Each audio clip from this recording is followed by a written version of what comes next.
Agora tá gravando. Tá gravando, porque senão depois começa a aula e a gente não consegue. Gente do céu.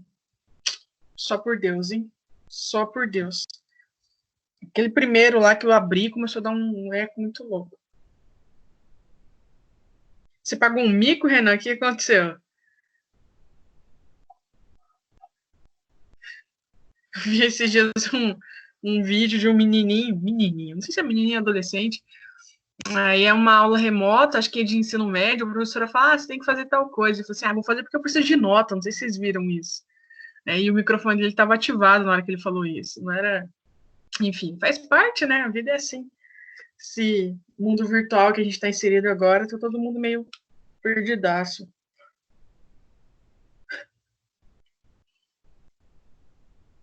Igual o vídeo da Suelen lá, que fica gritando.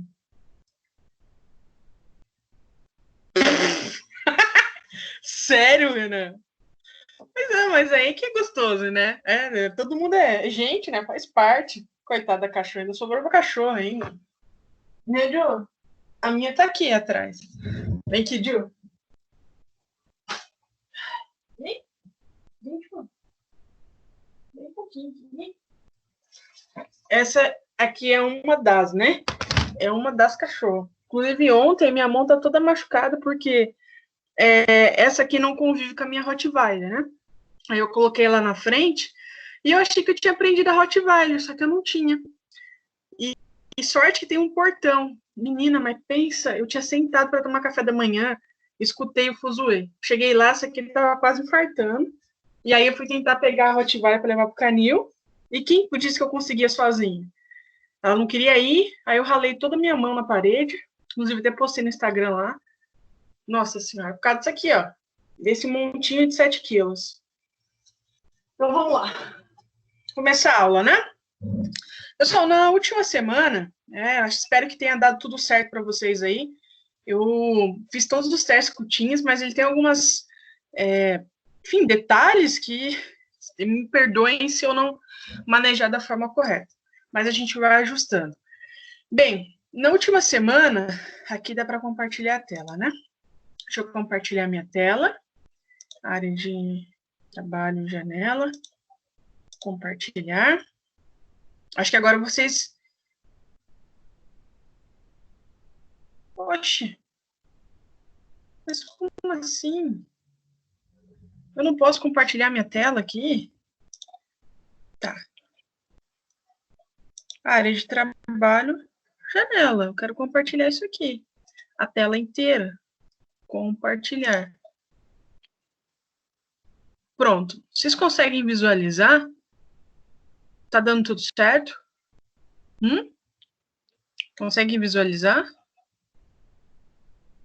Tá vendo a tela, então. Beleza. Só para eu ter certeza que tá dando tudo certo, não é igual no Zoom que a gente usava. Preciso que vocês vejam a tela. Então, vamos dar uma revisada. Na última semana, passar bem por cima, tá? Porque isso aqui a gente já viu bastante. Nós falamos a questão da liberdade de pensamento, falamos, né, entre elas, que a liberdade de pensamento ela não vai autorizar o chamado discurso de ódio, falei muitas vezes para vocês sobre isso.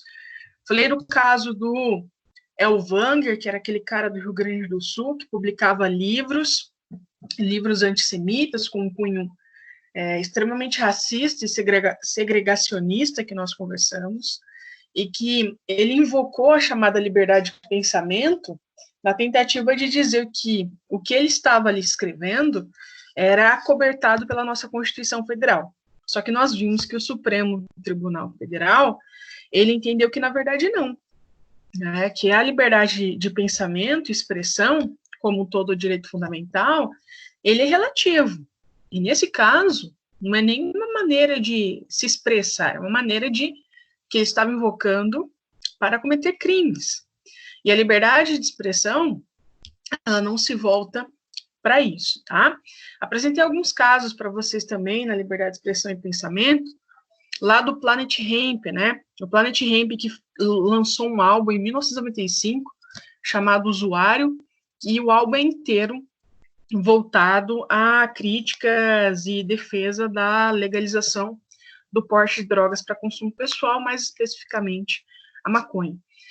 Esse grupo, em 1997, foi preso, nós conversamos sobre isso, mas mais tarde, na verdade, chegaram à conclusão de que o que eles estavam fazendo era permitido porque era uma liberdade de pensamento, não era apologia ao crime, né? Não era nada disso.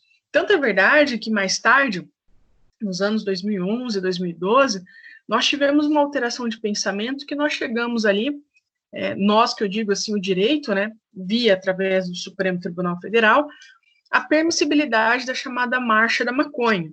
Considera-se que a Marcha da Maconha é constitucional, porque ela é uma vertente da liberdade de pensamento e de expressão. O fato de você marchar e defender um ideal está acobertado pela liberdade de expressão. Não significa que você vá consumir ou utilizar a droga. Tanto é verdade que, se isso acontecer, as pessoas responderão pelos delitos porque eles não foram descriminalizados. A ideia da marcha é falar, é interessante que se descriminalize, mas ainda é crime, então deve ser aplicado. Assim como tem, eventualmente, marchas pela legalização do aborto, se uma pessoa praticar um aborto durante a marcha, ela vai ser presa, porque o aborto é crime, salvo naquelas condições que nós já conversamos, ok? Então, nós vimos sobre isso, essa é a jurisprudência do caso do Ellwanger. Depois, nós falamos direito às criações intelectuais, né, que é uma manifestação do psiquismo humano, o que significa que as pessoas têm a liberdade artística para fazer música, pintar quadros e assim por diante. Falamos sobre o direito à privacidade. Dentro do direito à privacidade, nós falamos que essa privacidade é o direito do sujeito estar só, de realizar as suas condutas. Também pautei alguns casos práticos para vocês, dentre eles a chamada revista íntima. Falamos da revista íntima na questão da relação de empregado e empregador, e apresentei que nós temos uma lei que hoje ela proíbe esta revista íntima, ok? Lembrando que essa revista íntima é proibida nessa relação empregatícia ou quando se trata de funcionário público, por exemplo, mas não se aplica às mulheres que fazem as visitas no presídio, ok? Depois, nós falamos sobre o direito ao esquecimento, né? O direito ao esquecimento, que é uma coisa muito recente, mas assim, nova mesmo, a discussão vai surgir para o direito.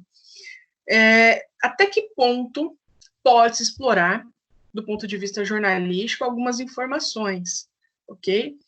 Por quê? Nós temos duas situações envolvidas no direito ao esquecimento, que é o quê? A minha privacidade, a minha vida, a minha intimidade, e de outro lado, nós temos também a chamada liberdade de imprensa, né, a liberdade de expressão. Como conciliar essas duas situações? Perceba, nós temos alguns julgados que eu fui apresentando para vocês, mas ainda é um tema muito, assim, sem um norte, assim, um paradigma mesmo constante sobre se a gente vai admitir ou não. Então, a gente tem alguns julgados que vão falar, olha, aqui cabe o direito ao esquecimento, aqui não. Lembrei que um dos primeiros casos que a gente começou a discutir sobre o direito ao esquecimento é o caso da Xuxa, por uma razão dela ter, né, feito, posado nua para a revista Playboy na época, e depois, mais tarde, ela passa a trabalhar com o público infantil, e óbvio que isso repercute muito na imagem de uma apresentadora de programa infantil. Então, inclusive, ela conseguiu uma liminar, tentando buscar todas as revistas possíveis que ela encontrasse, e é uma revista muito rara para quem coleciona Playboy, tá?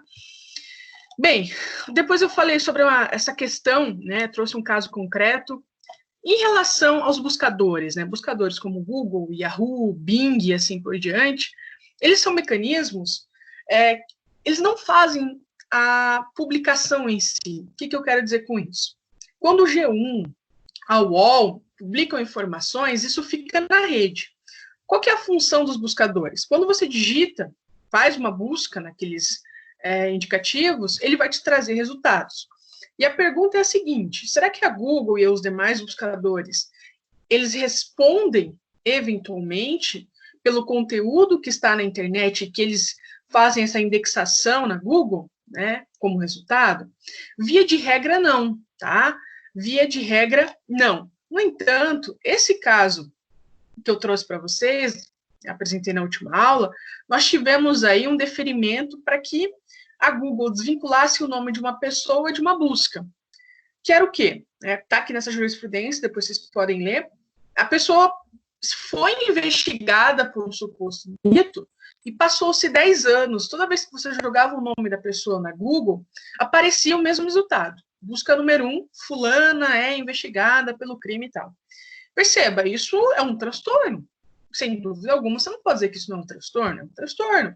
Inclusive, a pessoa tinha até sido absolvida do crime, mas ela continuava aparecendo aquelas informações. A jurisprudência entendeu que, nesse caso, olha só, passado mais de uma década, ao se informar como critério de busca exclusivo o nome da parte recorrente, o primeiro resultado apresentado permanecia apontando o link de notícia de seu possível envolvimento em fato desabonador, não comprovado, a despeito da existência de outras tantas informações posteriores a seu respeito disponíveis na rede mundial. Isso aqui não, da multa não precisa. Então, eles deram, né, digamos assim, causa-ganha à pessoa que solicitou, né, fez uma ação solicitando que houvesse essa desvinculação do nome dela em relação a essas notícias, porque trazia um grande transtorno. Outra jurisprudência que eu trouxe, inclusive, eu achei muito interessante na hora de preparar a aula, porque o professor sempre tem que atualizar o material, né? E quando eu estava preparando para vocês, eu falei, nossa, preciso ver se o STJ julgou mais alguma coisa recente. Essa segunda aqui, que nós tivemos uma abordagem bem legal do ponto de vista criminal. Porque perceba a seguinte situação. Uma pessoa que comete um crime, né, para o direito penal, ela vai ser responsabilizada e depois de cumprir a sua pena, ela não tem mais nenhum débito, digamos assim, com o sistema criminal. Ela cumpriu, segue sua vida e ponto final. A pessoa não fica a vida inteira sendo punida por isso. Óbvio que nós precisamos ser muito realistas, né?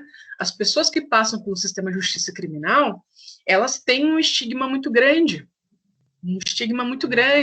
As pessoas não conseguem ver que aquela pessoa passou pelo sistema criminal, ela cumpriu sua pena e ela retornou à sociedade. Muitas pessoas têm muito preconceito. Muitas não, a grande maioria.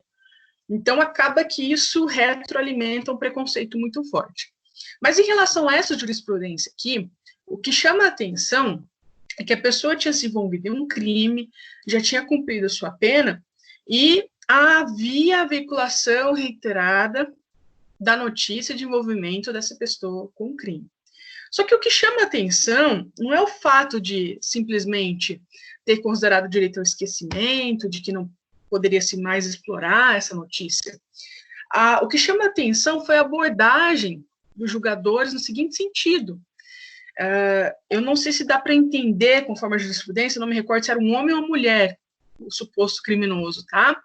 Mas aqui, eles levam em consideração que a pessoa que havia se envolvido com o crime, e que estava com suas notícias ainda sendo veiculadas, ele tinha uma família, ou ela tinha uma família, e essa reiteração, exploração dessa notícia, estava sendo uma punição perpétua para essa pessoa que já tinha cumprido a sua pena, e além disso, essa exploração, e não tem como dizer que isso não vai acontecer, né? Estava repercutindo diretamente sobre a família, esposo ou esposa, e as crianças que são filhas do casal. Então, traz um transtorno muito grande, tá? O que tem sido levado em consideração para considerar direito ao esquecimento ou não? O interesse público na situação. O interesse público na situação. Quando se trata de algo, de um fato, de contornos históricos, por assim dizer, não tem como a gente falar em direito ao esquecimento, tá? Não tem como a gente tratar como direito ao esquecimento, porque isso importa, a chamada memória coletiva, né? Vai importar para a história do país. Perceba, exemplo recente, a ditadura militar, nós temos muitos crimes ali, né? Como é que você vai considerar direito ao esquecimento para aquelas pessoas envolvidas em práticas de tortura, sendo que, na verdade, historicamente falando, aqueles são dados relevantes. né? São dados relevantes e importantes. Só que há situações, há crimes, não é que eles são menos graves, pessoal. Não é isso que eu estou dizendo. Não é que eles não são graves, são irrelevantes. Não nesse sentido, tá? De relevância. Eles são, digamos assim, de menor interesse para o sentido histórico. Tem um crime, uma situação grave, mas historicamente você fala qual que é a relevância, né? Qual que é a relevância? Por exemplo, você compara um assassinato de uma figura pública do nosso país com o assassinato de uma pessoa. Não é que é comum, que trabalha, tem uma vida, não é que aquela pessoa chamada comum tem uma vida menos importante, não é isso que eu estou dizendo. Mas em termos de dados históricos, a figura pública ela tem uma representação maior, né? Por que essa pessoa foi assassinada? Tem alguma motivação política? Então, isso é levado em consideração também. Para você, o que a jurisprudência tem feito quando há esse interesse coletivo, há esse interesse histórico, não tem que falar em direito ao esquecimento. Não tem que falar, porque tem uma relevância do ponto de vista para a documentação daquele país. Agora, se a gente não consegue identificar este cunho histórico, aí tudo bem, temos que realmente considerar o direito ao esquecimento. Inclusive, nesse caso, que tinha essa veiculação de notícias que estavam repercutindo sobre a família, olha que interessante esse trecho da jurisprudência. O interesse público deve preponderar quando as informações divulgadas a respeito de fato criminoso notório forem marcadas pela historicidade, permanecendo atual e relevante à memória coletiva. Ok? Situação não configurada na hipótese dos autos em que houve a exposição da vida íntima de pessoa condenada por delito, cuja pena se encontra extinta. Tudo bem? Então, não é que, assim, há vidas menos importantes ou mais importantes, né? Crimes graves ou menos graves. Tem um homicídio mais grave ou menos grave? Não, é um homicídio. Um delito sério. Só que, em termos de relevância histórica, aí, realmente, a abordagem é diferente. Abordagem muito diferente. As pessoas comuns são pessoas dignas de proteção, com certeza, mas quando a gente vai estudar história, a gente vai focar nas figuras públicas, né? As pessoas anônimas, não é que esteja certo ou errado, tá? Elas são pessoas, mas em termos de revolução, de tomada de decisões políticas, acabam não entrando aí nesse nosso estudo, né? Vocês já sabem bem, já estudaram história. Deixa eu olhar o chat. Pessoal, tá tudo certo aí? Vocês estão aí? Tá dando algum problema? Deixa eu ver. Tudo certo? Ah, beleza, pessoal. Eu tô com medo desse negócio dar errado. Então, perfeito. Perfeito. Obrigada, viu, pelo feedback. Muito bem. Então, vamos seguir lá. Voltar. Então, direito ao esquecimento, para quem pensa em escrever alguma coisa, fazer algum trabalho, eu recomendo muito. Eu acho esse tema muito legal, assim. Ele é muito novo, né? Eu nunca imaginei que uma situação como essa, ela pudesse chegar e bater na porta do direito e reclamar uma solução, né? Para a gente ver como que as coisas mudam. Isso só veio realmente aparecer para nós do direito com essa questão da informatização da sociedade. Só hoje o anonimato é uma coisa muito difícil, né? Muito difícil. Seja por uma imposição, ou até mesmo porque a gente alimenta as redes sociais com as nossas informações. De modo que você se tornar anônimo é quase que uma raridade hoje em dia. É quase que uma raridade você ser alguém anônimo no mundo digital. E isso vai precisar de abordagem diferente pelo direito, e está aí um exemplo que a gente percebe no direito ao esquecimento, ok? Depois, a gente viu o direito ao segredo profissional. O segredo profissional, no sentido não de proteção do profissional em si, mas das informações que ele obtém com a sua profissão. Eu falei disso em Iniciação ao Mundo Jurídico, quando nós abordamos aquelas questões relativas aos deveres do advogado. O advogado, ele tem um dever de sigilo profissional. O que é isso? Significa que quando ele estiver atuando e ele recebe informações, até mesmo de caráter comprometedor, ele não pode sair por aí dizendo que ouviu. Assim como o padre, né, ou o pastor, no ato de confissão, que ele ouve do fiel alguma informação constrangedora ou até de caráter criminoso, ele não vai poder sair por aí esparramando essa notícia, ok? Esparramando essa notícia. Depois, o direito à integridade moral, né? O que é integridade moral? Integridade moral é a nossa honra, ok? É a nossa honra, beleza? O direito ele vai proteger também a nossa honra, em dois aspectos. O aspecto objetivo, por assim dizer, que corresponde à reputação da pessoa, um exemplo de violação à integridade moral, mais especificamente na honra chamada objetiva. Nós temos um crime chamado difamação, né? Você sai por aí imputando um fato desabonador a uma pessoa. Ah, ele é um caluniador, assim. Ele é um estelionatário, e assim por diante, né? E você sai falando esse tipo de coisa por aí, repercutindo diretamente sobre a honra objetiva da pessoa, que é a reputação. Minha cachorra tá num sono profundo aqui, quase roncando. E depois a honra subjetiva é o meu sentimento, daí eu olho para o sujeito, né, o meu sentimento de dignidade. Um exemplo de ferir a honra subjetiva, um outro crime também, chamado injúria. Eu vou pegar bem no sentimento da pessoa. Desculpe o palavrão, tá? Mas em direito penal, às vezes a gente tem que trabalhar com algumas situações assim, não muito bonitinhas de serem ditas. Você chega para a pessoa e fala, você é um corno. Você é um corno. Ah, você é um abiscate. Né? Você vai...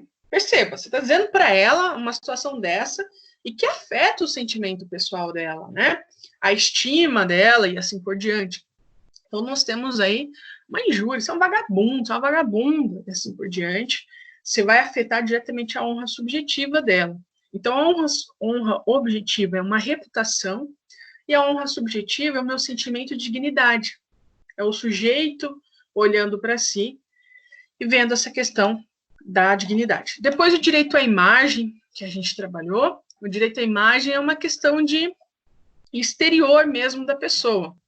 A imagem retrato, a gente viu, que é o aspecto físico, e a imagem atributo, que é a exteriorização da personalidade do indivíduo. Em termos de direitos da personalidade, é isso, tá? Em direitos da personalidade. Agora, como a nossa disciplina, né, ela teve que ser toda adaptada para esse sistema remoto por conta da pandemia, a ideia que eu tinha desde o início era trabalhar questões de direito civil, questões práticas, fazer algumas situações como audiências simuladas, mas em virtude de que tudo está ocorrendo, isso fica um pouco inviabilizado.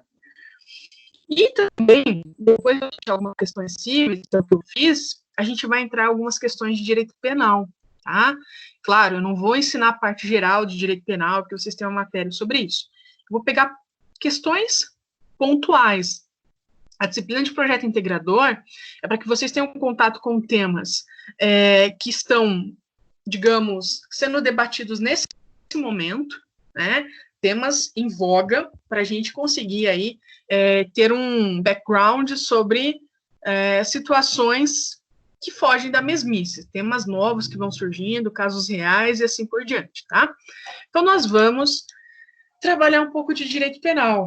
Não sei vocês, mas é a minha matéria favorita, né? Direito penal é a matéria do meu coração mesmo, né? Eu sou professora de direito penal, não na Unifatesc ainda, mas em outra instituição aqui em Maringá. Então, eu tenho, assim, uma paixão gigante por essa disciplina. Foi por ela que eu comecei a me apaixonar por dar aula, né? Na monitoria da UEM, no quarto e quinto ano da faculdade, eu fui dar monitoria de direito penal. Então, assim, é minha paixão. Eu casei com o direito penal, pessoal. Casei com o direito penal, né? Sou do crime, sem condições. Eu selecionei, o primeiro tema que eu selecionei para trabalhar com vocês, eu acho que todas as pessoas deveriam saber um pouco sobre ele, né? Deveriam saber sobre ele, que é a violência doméstica. Nós vamos trabalhar a nossa legislação de Violência Doméstica, que é a Lei 11.340. Entender um pouco sobre como ela funciona, a quem ela se destina, quais são as medidas cabíveis e assim por diante. Ok? Então, vamos para direito penal? Vamos trabalhar com situações que despertam aí um amor. Oh, por que eu fechei aqui? Peraí, pessoal, deixa eu abrir de novo aqui, né? Roteiro, pronto. Pessoal, vocês têm alguma noção sobre violência doméstica, no sentido teórico, assim, sobre a quem se destina, por que essa lei ela surge? Quem viu a live da Manu no último dia 16, né? Se eu não estiver enganada, nós trabalhamos essa questão da violência doméstica, né?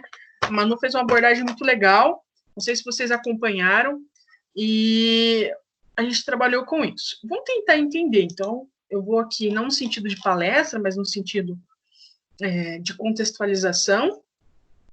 Primeiro, eu olhei na minha biblioteca, tá? O livro da Alice Bianchini é muito bom, ele está disponível lá. Ela é uma das pioneiras dessa professora a estudar essa questão da violência doméstica. O livro dela realmente tem aí um bom conteúdo para ser analisado. E com as minhas aulas, como eu já tenho feito os roteiros, pessoal, tranquilo, tá? De resolver eventual prova que vem à frente, como foi o primeiro bimestre, perfeito? Então vamos entender um pouquinho.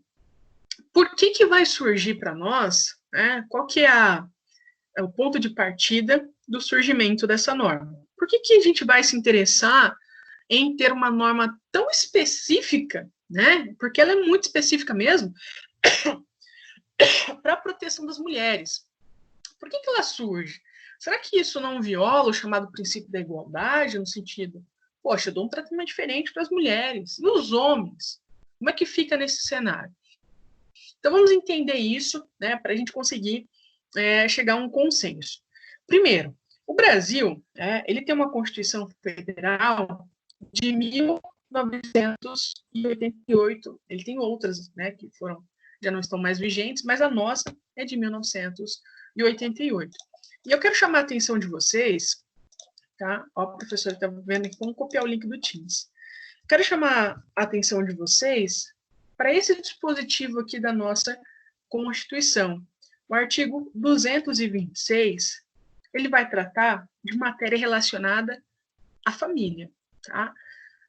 Direito constitucional em matéria do segundo semestre.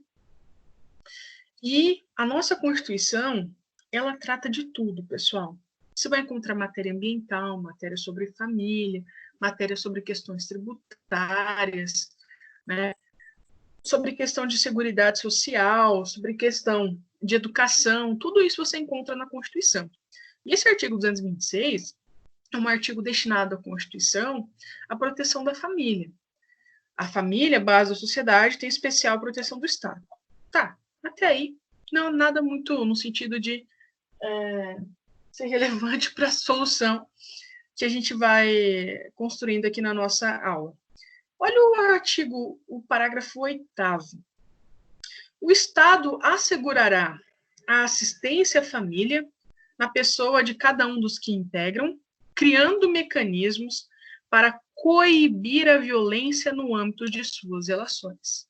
Bom, a gente já começa a ter aí um lampejo sobre questão de violência doméstica, ok?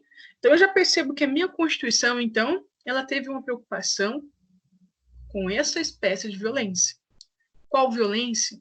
Ocorrida no âmbito das relações familiares. Tá? No âmbito das relações familiares.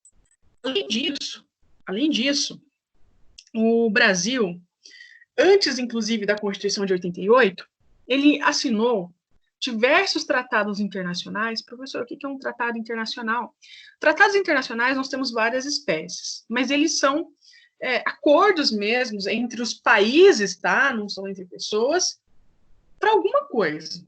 Pode ser um tratado no sentido de repressão criminal, por exemplo, por terrorismo, acordos para proteção ambiental e assim por diante, né? Tem vários tipos de tratados e assim por diante.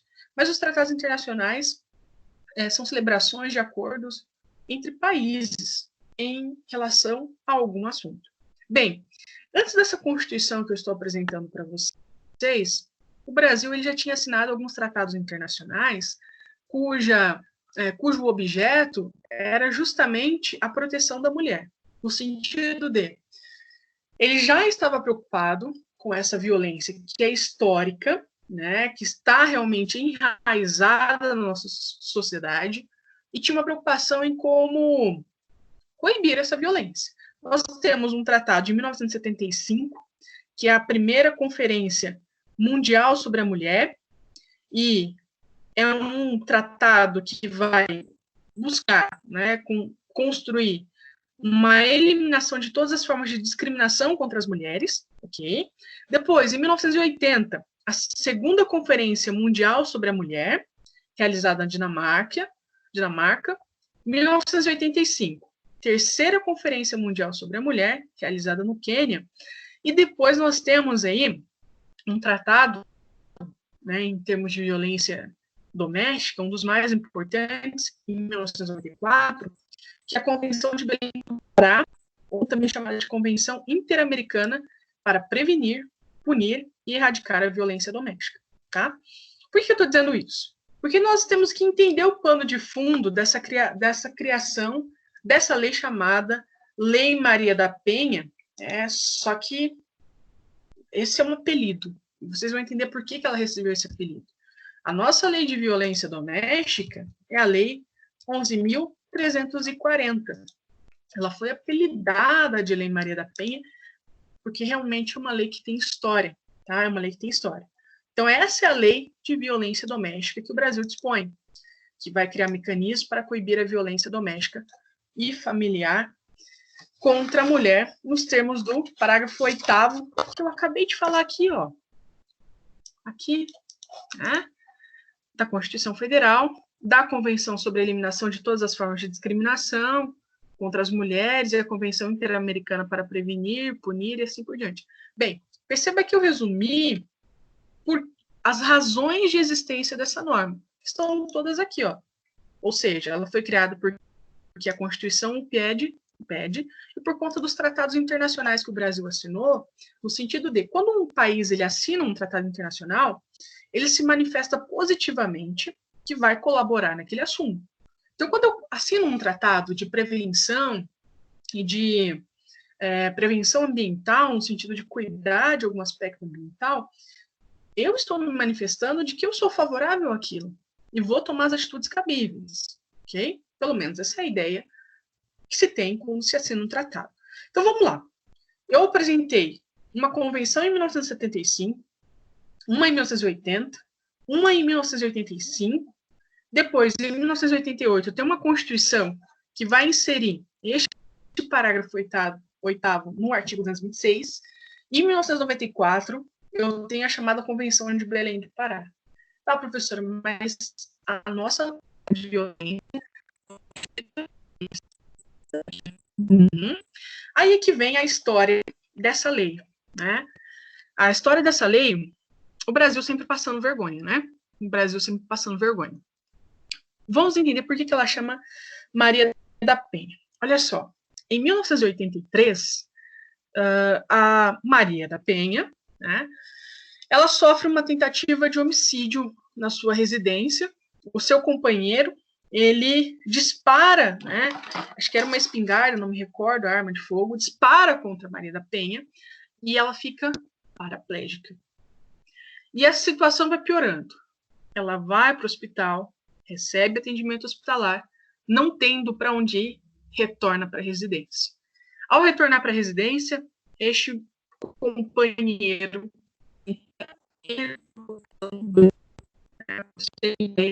da situação é complicada. Pasmem, você fala, professora, que coisa horrível, que crime hediondo. Fica pior. Porque desde a realização dessas condutas em 1983, esse processo não andava. Por alguma razão, esse processo não andava. Esse cara não era preso, não tinha oferecimento de denúncia, estava travado, né? E a Maria da Penha, ela acabou recebendo algumas assistências judiciais, chegou-se ao momento de que, no Brasil, ela vendo que não ia acontecer nada, que aquele crime passaria impune, um grupo de advogados trabalhando pro bono, pessoal, olha só, pro bono, no âmbito internacional, decide acionar a Comissão Interamericana de Direitos Humanos. O que é isso, professora? A Comissão Interamericana de Direitos Humanos é um órgão daqui da nossa região, do nosso bloco, do nosso continente, que faz a monitoração sobre violação de direitos humanos nos países, tá? Então, eles levaram não o agressor, olha só, o que eu quero que vocês entendam, não foi o agressor, que é o criminoso da situação, mas o Brasil foi levado à Comissão Interamericana porque o nosso sistema de justiça não conseguia responder esse negócio, não conseguia solucionar esse crime. Né? Uma coisa absurda, visível, duas tentativas de homicídio em pouco tempo contra essa mulher e não tinha resposta. Você fala, mas cadê a polícia, né? Cadê o Ministério Público?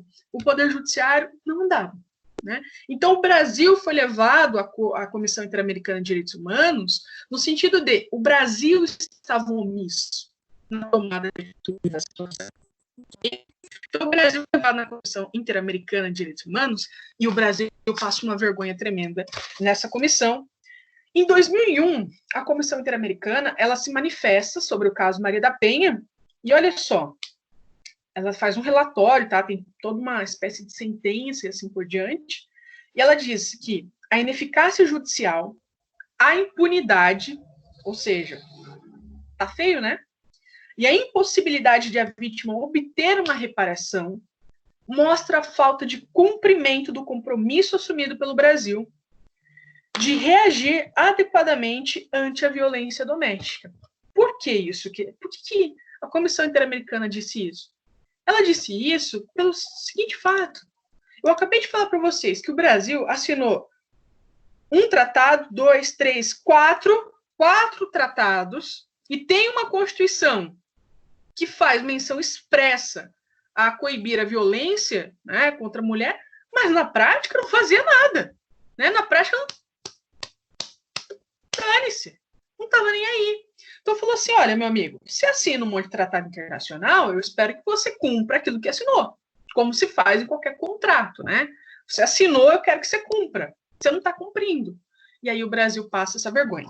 Bem, essa sentença, né, que envergonha o Brasil, e o Brasil não é a primeira vez, tem mais casos em que o Brasil foi envergonhado nas digamos assim, instâncias de proteção de direitos humanos internacional, tem alguns outros, inclusive, a nossa lei de anistia, que não vem o caso, aí chega para o Brasil e a gente fala, e aí, como que a gente vai agir, né, a esse carão internacional? E aí o Brasil começa a se movimentar efetivamente a partir de 2001. Olha só, pessoal, um crime que acontece em 1983. Em 2001, o Brasil fala, não, espera lá, né? Depois disso aí, no âmbito internacional, a gente vai precisar fazer alguma coisa. E aí começa a se discutir uma lei, efetivamente, para a proteção das mulheres, tá? Para a proteção das mulheres. Vamos lá, alguns esclarecimentos iniciais que a gente vai ver ao longo das nossas aulas. Por que essa lei foi feita? Professora, ela não discrimina homem e mulher? Tem uma razão específica da sua existência. Primeiro, que essa lei Maria da Penha, né, que é a lei 11.340, ela não é penal, no sentido, ela não vai prever crimes, salvo em 2018, que a gente tem uma alteração e vai ter um crime ali. Mas ela não vem com o intuito de crimes, ok? Não é isso. A lei Maria da Penha, ela tem uma ideia de proteção. E por que ela tem uma ideia de proteção? Para isso, a gente precisa entender o seguinte. Na nossa Constituição, mais especificamente no artigo 5º dela, vamos exibir aqui. Pessoal, tá tudo certo aí? Vocês estão me ouvindo? Ou me desativaram e foram ver Netflix? Vamos aqui, ó. Na Constituição Federal, o artigo 5º, né? O nosso artigo 5º que é maravilhoso, né? O artigo 5º, chamado caput, ele faz isso aqui, ó. Todos são iguais perante a lei. Nossa, né? Disse o óbvio. Mas tem que dizer, sem distinção de qualquer natureza. garantindo-se aos brasileiros e aos estrangeiros residentes no país a inviolabilidade do direito à vida, à liberdade, à igualdade, à segurança e à propriedade nos termos seguintes. E aí pode surgir... Bom dia. Tem gente chegando ainda? Nossa, pessoal, vocês acreditam que começa a subir a janelinha? Eu gosto de confusão, 10h25. Por que eu gosto de confusão? Sabia que não estava subindo para mim o chat? Ah, tá. Não estava subindo o chat. Agora que eu rolei aqui a barrinha, apareceu. Gente, são tantas emoções esse Teams. Tá, voltando. Olha só, esse artigo 5º, você lê e fala, professora, aqui está dizendo que todos são iguais. Logo, homem e mulher são iguais. De fato, é isso aí que está dizendo. Só que perceba o seguinte, isso é chamado uma igualdade formal. Professora, igualdade formal? O que é isso? Significa que a legislação faz previsão da igualdade. Que bom, né? Graças a Deus, que a nossa Constituição fala que todos são iguais. Logo, homens e mulheres são iguais. Só que tem um aspecto que a gente precisa entender. Na prática, não é isso que acontece.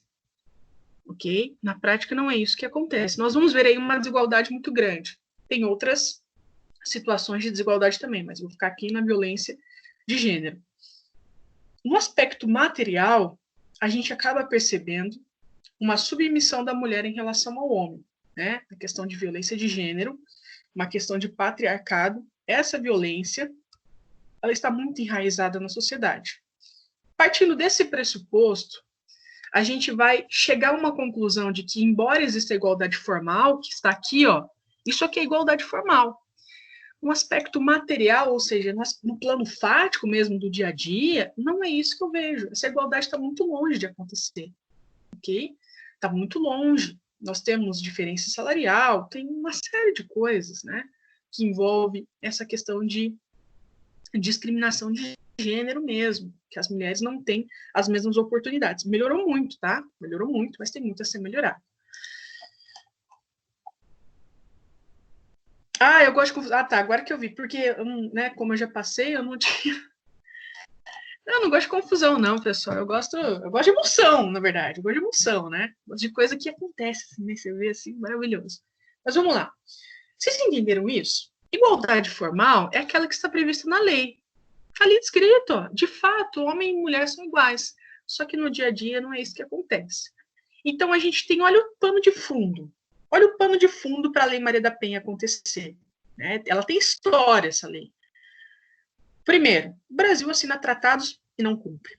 Depois, nós temos um caso emblemático, não é que outras mulheres não morreram, tá? Muitas outras. Mas o caso Maria da Penha, ele tem, digamos assim, ele foi estopim, no sentido de, ele foi mais publicizado e ela teve forças, inclusive, jurídicas e políticas para conseguir, né, levar o Brasil à Comissão Interamericana e obter essa solução. E aí, com todo esse pano de fundo, a gente vai, então, chegar à conclusão que, de fato, homem e mulher não são iguais no plano fático, e a gente precisa de uma norma que tente aí nivelar um pouquinho, tá? Tente nivelar para conseguir, passo a passo, chegar a uma efetiva igualdade, ok? Então, a Lei Maria da Penha, primeiro, o cunho dela, a finalidade dela é protetiva. Ela vai criar mecanismos para coibir violência, ok? Assistência e proteção às mulheres. E eu, infelizmente, tenho que dizer uma coisa para vocês. Essa lei é muito boa, extremamente excelente, muito elogiada no mundo inteiro, só que a gente tem um problema com ela. Não com a lei em si, tá? Um problema de efetividade. Muitas coisas que estão na Lei Maria da Penha, elas não foram ainda aplicáveis. Por exemplo, as mulheres em situação de violência tem todo um contexto muito duro por trás, tá, pessoal? Trabalhar nessa área é muito difícil. Geralmente tem uma dependência econômica, tem filhos envolvidos, de modo que aquele ciclo de violência para ser rompido é muito duro. Percebam, a mulher que está lá numa situação de violência, ela não trabalha, ela tem filhos, ela depende economicamente, pesa muito nessas decisões. Não é porque apanha porque quer. Não dá para fazer esse julgamento, tá? Tem uma questão psicológica por trás disso muito intensa. Inclusive, a Lei Maria da Penha ela vai se preocupar com esse plano psicológico. Não é só punitivo.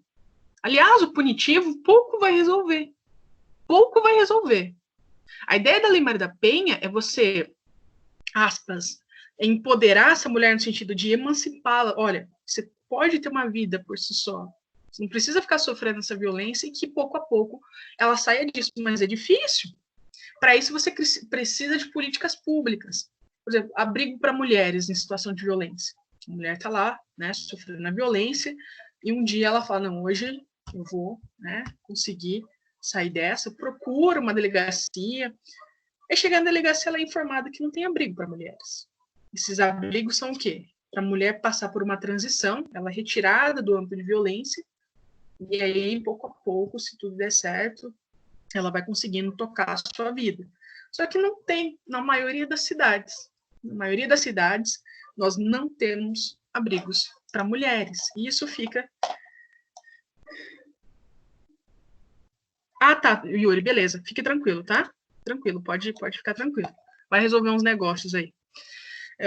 Então, perceba, é difícil. É uma lei muito boa, excelente mesmo, só que ela tem algumas dificuldades de implementação muito severas. Por quê? Política pública, quando eu falo, não é só da Maria da Penha, não.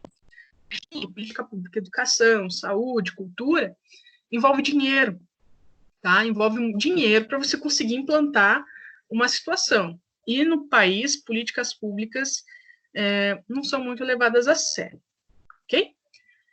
Vamos lá, então. A finalidade, então, da Lei Maria da Penha é criar mecanismos de coibir violência. E a gente vai ver que a violência dessa Lei Maria da Penha não é só a violência física, tá? A violência praticada contra a mulher são várias que a lei vai definir. Então, essa lei, a interpretação dela, ela foi criada para mulheres em situação de violência doméstica. E aqui eu quero chamar a atenção de vocês. Não é qualquer crime contra a mulher, tá? Prestem bem atenção nisso. Não é qualquer crime contra uma mulher que estará submetido ao regramento da Lei Maria da Penha. Por quê? Ela exige algumas condições para sua aplicação. Vou te dar um exemplo. Uma pessoa... Tá, Nádia, acho que Maringá tem um abrigo, tá? Tem um abrigo. Curitiba tem, Londrina não sei. Eu sei que aqui em Maringá tem. Em Paranavaí, eu tive a oportunidade no NPJ, já que você me perguntou isso, de atender uma situação, aparecer alguns casos, às vezes, para a gente, bem difíceis, assim. Pessoal, é tão duro esse negócio, mexe um pouco comigo, inclusive. A assistente social ligou no núcleo lá da faculdade e falou assim, olha, eu tô aqui com uma vítima e tal, né, você pode dar um atendimento para ela? Porque ela precisava de um apoio, né? Às vezes essa pessoa, ela só quer um apoio. Ela chegou no núcleo, a situação era a seguinte, ela morava em Paranavaí com um agressor e tinha 2 filhinhos. A família dela estava no Mato Grosso do Sul. Ela não trabalhava. Pessoal, olha que situação difícil. Como é que você sai correndo? Com criança, sem ter dinheiro, família longe, como é que você sai disso? Aí, ela acho que não aguentando mais, a situação estava assim, insustentável, né? Não é que dê para sustentar alguma coisa, mas a dela estava muito difícil.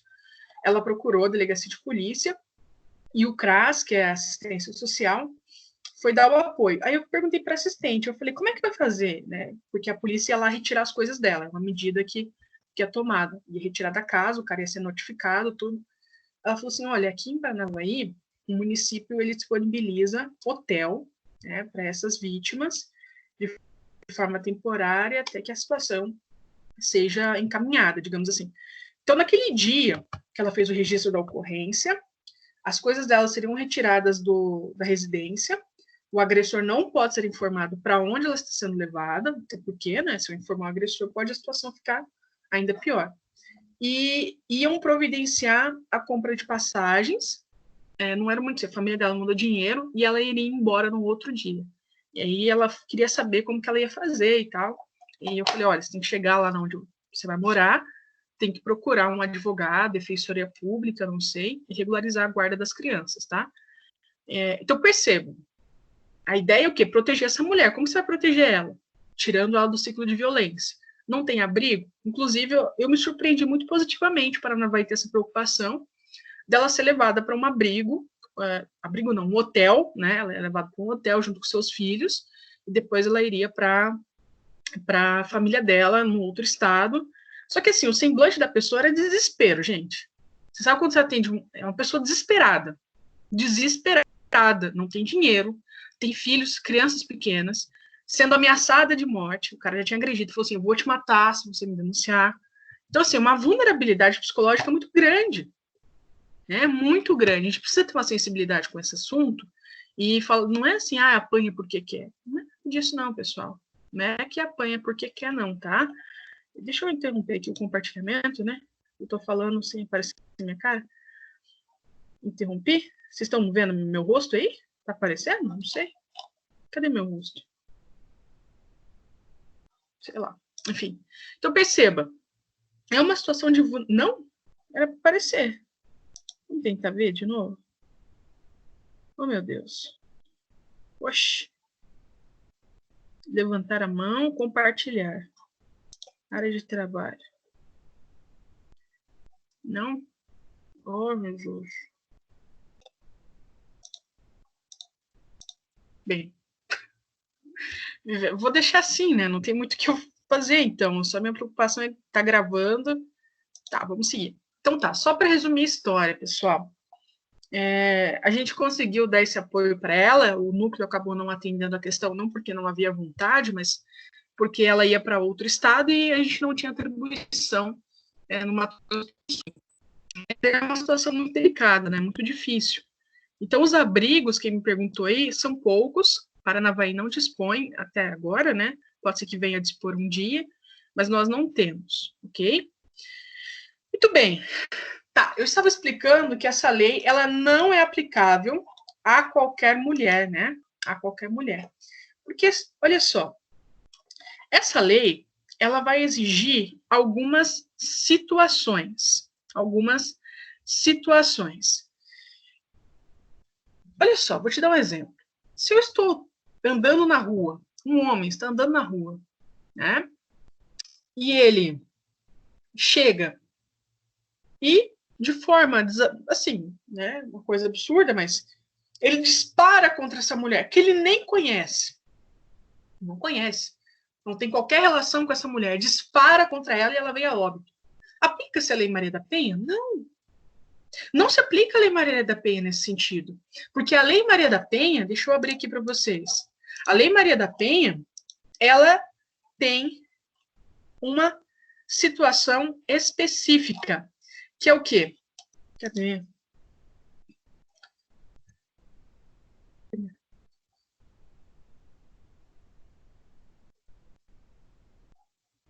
Tá. Pois eu acho aqui, tá? Artigo 5º, é isso, ó. Para efeitos desta lei, configura a violência doméstica e familiar, porque é uma lei para isso, contra a mulher, qualquer ação ou omissão baseada no gênero que lhe cause morte, lesão, sofrimento físico, sexual ou psicológico e dano moral e patrimonial. Pessoal, para aplicar a Lei Maria da Penha, precisa estar nesse contexto aqui, ó. Violência doméstica e familiar contra a mulher. Se não tiver esse contexto, a Lei Maria da Penha fica prejudicada. Não tem como aplicar, tá? Não tem como aplicar para toda mulher. Precisa disso. O exemplo de que vai aplicar a Lei Maria da Penha: marido contra a mulher, namorado em relação à namorada, o pai em relação à filha, o irmão em relação à irmã, né? O tio lá que mora na residência. Aí sim eu tenho aplicação da Lei Maria da Penha. Agora, se não tiver o contexto de violência doméstica e familiar, não se aplica, tá? Não se aplica a Lei Maria da Penha, ok? Outra coisa muito importante, professora, não tem a Lei João da Penha? Quem tem essa pergunta, né? Professora, não tem a Lei João da Penha? Não tem, meus queridos. A ideia dessa lei mesmo é proteger a mulher. Professora, mas está sendo discriminatório esse tratamento. Segundo o Supremo Tribunal Federal, porque provocaram ele a dizer se isso era constitucional ou não, por exemplo, se feria esse artigo 5º aqui, ó, de igualdade, que eu apresentei para vocês, o Supremo entendeu o seguinte, que não fere a igualdade. Por quê? Conforme aquele argumento que eu havia dito. A igualdade daquele artigo 5º que está aqui é uma igualdade formal. De modo que, muito bem, a lei tem a previsão de que homem e mulher são iguais. Que ótimo, disse o mínimo, né? Só que no plano real, né, na situação do dia a dia, não é isso que acontece. Não é isso que acontece. E quando o direito ele se depara com situações dessa natureza, ou seja, normas que existem, mas que não conseguem materializar efetivamente, o direito precisa agir para minimizar essas desigualdades. Para quê? Para conseguir trazer esse equilíbrio, essa igualdade de fato. Não é porque existe uma norma, existe uma lei que fala que é igual, que vai ser igual, pessoal. Não é assim que acontecem as coisas. Que bom fosse. Que bom se fosse assim, mas não é. Precisa de ações positivas. E daí, a Lei Maria da Penha entra nesse contexto. Partindo do pressuposto de que eu tenho uma norma, mas que não é uma igualdade de fato, eu preciso de políticas públicas, eu preciso de mecanismos para conseguir assegurar a igualdade. De modo que a Lei Maria da Penha, ela vem no sentido de tentar coibir esse tratamento discriminatório, né, opressor em relação à mulher. Tem outros exemplos, né, de chamadas ações afirmativas, que nós estamos falando aqui, que a norma prevê uma igualdade, mas que no dia a dia não acontece. Vou te dar um exemplo. Cotas raciais. As cotas raciais são outro exemplo, né, de ações afirmativas que vão partir do seguinte pressuposto. Ótimo que tem uma lei que diz que é igual, só que no dia a dia não é. Né? No dia a dia, isso não acontece. O Renan pergunta aqui, dizendo que ele viu o juiz aplicando a Lei Maria da Penha em relação ao homem. Olha, Renan, tem algumas decisões, sim, tá? Algumas decisões, digamos assim, soltas, aplicando ao homem. Só que, via de regra, elas são reformadas, no sentido de não acabam se mantendo, porque ela foge desse contexto. Essa lei foi criada para as mulheres, tá? Para as mulheres, para a proteção dessas mulheres. Tem alguma medida que o homem, se ele vier a ser agredido, vai ser tomado? Pessoal, claro que tem. Né? Não é porque uma mulher bate num homem que vai ficar impune, que isso? Não é isso não que vai acontecer. Vai ter todo um tratamento, ele só não vai entrar na proteção da Lei Maria da Penha, mas o nosso Código de Processo Penal tem medidas ali que permitem o distanciamento, né, da agressora, se for uma mulher, tem todas as condições, ele só não entra na Lei Maria da Penha, por uma questão histórica que eu coloquei para vocês. Mas não é que ele fica desprotegido, jamais, não dá para funcionar assim também, né? Então, via de regra, elas não se sustentam, Renan, via de regra, mas eu já sei, também já vi decisões nesse sentido, que se aplicaria aos homens. E agora eu vou fazer uma pergunta para vocês, né? Pensem bem sobre elas. A lei é voltada para a mulher, né? Perfeito. Será que é só a mulher no sentido biológico? Ah, é aqui, ó. Ah, eu já sei por que não estava aparecendo minha cara. Porque eu tinha desativado a câmera, né? Parabéns, Andressa. Tô de parabéns. Cabeça tá na lua. Tá. A Lei Maria da Penha, então, é para mulher. E aí eu vou te perguntar, né? Hoje tá sensacional, sensacional. E a transexual? A mulher transexual, como vítima, aplica a Lei Maria da Penha? Será que eu vou aplicar a Lei Maria da Penha para a mulher transexual? O que é a mulher transexual? Ela nasce homem, né? Mas para ela o seu gênero é outro. Ela não se visualiza, ela não se identifica com o gênero masculino e ela fala, não, eu sou uma mulher. Né? Tem toda uma questão psicológica por trás disso. Vai se aplicar ou não? Acredito que sim, sim. Pois é, pessoal, tem se aplicado, tá? Nós não temos aí um entendimento pacificado, mas tem se aplicado sim. E vou te dar os fundamentos que estão sendo utilizados. Os fundamentos são os seguintes. O direito, ele não pode mais levar em consideração que as pessoas são só um aspecto biológico. Vou ser bem explícita. Não é um pênis que identifica um homem, não é uma vagina que identifica uma mulher. É a forma como eu me comporto, é a forma como eu me entendo nesse mundo. De modo que eu posso ter mulheres biológicas, lá o corpo, o gênero, me identifico com aquilo, mas tem mulheres transgêneras, né? Transsexuais, tem as transexuais. Eu, fisicamente, de fato, nasci assim, só que eu me entendo como mulher. E o direito hoje ele tem se preocupado com essa questão de identificação do sujeito, ok? De identificação do sujeito. Há alguns críticos em relação a isso, que vão falar que a transexual não tem uma vulnerabilidade física, né, como as outras mulheres e assim por diante. Isso é um debate que sempre vem à tona, mas o direito ele tem tido aí uma orientação, pelo menos é o que eu tenho visualizado, de que para as mulheres transexuais também devem ser aplicadas os dispositivos da Lei Maria da Penha, tá? Então, para a mulher, no sentido biológico mesmo, e as transexuais que tem uma questão de identificação por trás, tá? Que tem identificação por trás. Ok, olha só.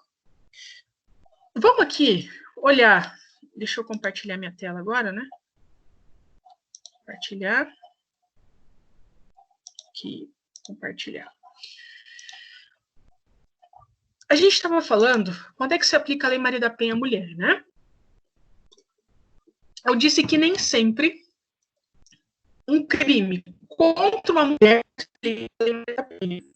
precisa de alguns requisitos para isso acontecer. Precisam de requisitos muito bem definidos para aplicar a Lei Maria da Penha. Quando que ela vai ser aplicada? O nosso artigo 5º da Lei 11.340, ele vai dizer para a gente quando que se aplica essa lei. Primeiro, no âmbito da unidade doméstica. O que é uma unidade doméstica? É espaço de convívio permanente de pessoas, uma casa.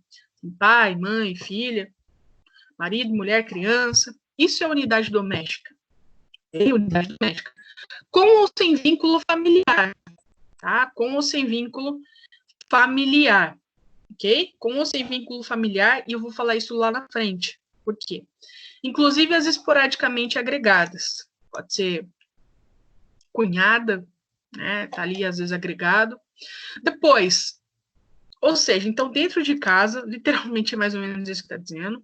No âmbito da família, o que é a família? Compreendida como comunidade formada por indivíduos que são ou se consideram afinidades, pai e filha, unidas por laços naturais, afinidade e vontade expressa.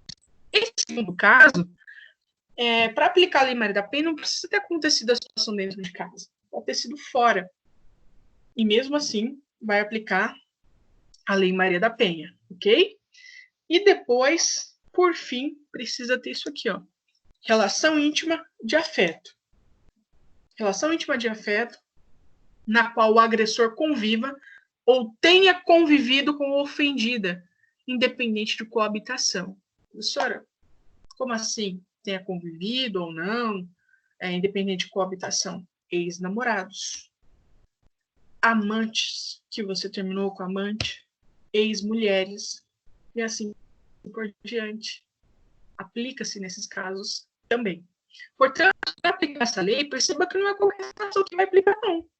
Para aplicar a maneira penha, tem que estar em uma dessas situações. Unidade doméstica, familiar, que não precisa dedicar a coisa do seu, e relação íntima de afeto, a qual ou já se entendeu, inclusive. Beleza? Então, se não estiver em um desses três casos, você não consegue aplicar a Lei Maria da Penha. Portanto, a primeira coisa que eu queria deixar bem clara é que ela não se aplica a qualquer caso em que a mulher é vítima. Precisa estar nesse contexto aqui do artigo 5º, unidade doméstica, âmbito de família ou relação íntima de afeto. Sem isso, não vai rolar a aplicação da Lei Maria da Penha. Perfeito? Muito bem. O artigo 7, deixa eu só compilar isso. Não está compilado. O artigo 7, ele vai dizer para a gente quais são as formas de violência contra a mulher. Quais são as formas de violência contra a mulher? Pessoal, quando eu falo em violência, a Lei Maria da Penha, ela não no sentido de ser um crime, tá? Via de regra, as violências são crimes, mas tem violência na Lei Maria da Penha que não necessariamente será um crime. Tá? Tem situações que não necessariamente podem ser crimes. É claro, é muito pouco isso que vai acontecer. Via de regra, é crime sim. Então, quais são as formas? A primeira, né, aqui do artigo 7º, são formas de violência doméstica familiar contra a mulher, entre outras. Inciso primeiro. Essa é a clássica, né? Essa é visível a olho nu. A violência física, entendida como qualquer conduta que ofenda a sua integridade ou saúde corporal. A violência física, ela pode ser desde um empurrão, que a gente chama de vias de fato, a um soco, a uma facada no braço. Tudo isso é violência física, porque ela atinge diretamente o corpo da sua vítima, beleza? Então, a violência física... Deixa eu ver se tem um... Sim, Ádila, olha só, vamos pensar o seguinte. Vamos pensar os relacionamentos abusivos, né? Que é um assunto que está muito aí em voga. Violência que não é crime. Vamos pensar uma situação que ele não necessariamente vai para um crime, não vai ameaçar, não vai nada. Ele vai dizer um relacionamento abusivo. A mulher coloca, sei lá, um batom vermelho. Aliás, veja um vídeo da Juju, né? Batom vermelho, acho que é um dos primeiros vídeos que ela ficou super famosa